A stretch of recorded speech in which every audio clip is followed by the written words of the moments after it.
আমার কোমরে ব্যথা, পায়ের ব্যথা ছিল, আমি হাঁটতে পারি না। এখানে এসে থেরাপি দেওয়ানে আমি অনেকটা ভালো হয়েছি, হাঁটতে পারি, চলতে পারি।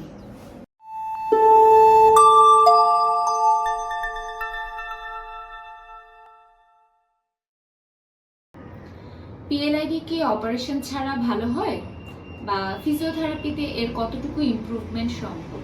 চলুন সরাসরি রোগীর মুখ থেকেই শুনে আসি। আসসালামু আলাইকুম, কেমন আছেন আপনি? আলহামদুলিল্লাহ, ভালো আছি। আজকে আপনার আমাদের ক্লিনিকে কততম সেশন চলছে? 17তম।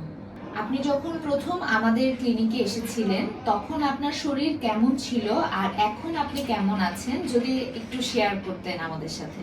আমার কোমরে ব্যথা, পায়ের ব্যথা ছিল, আমি হাঁটতে পারি না। এখানে এসে থেরাপি দেওয়ানে আমি অনেকটা ভালো হয়েছি, হাঁটতে পারি, চলতে পারি। ধন্যবাদ আপনার অভিজ্ঞতা শেয়ার করার জন্য। আশা করি পিএলআইডি কন্ডিশনে অপারেশনে না গিয়ে ফিজিওথেরাপি চিকিৎসা গ্রহণ করবেন। ধন্যবাদ সবাইকে।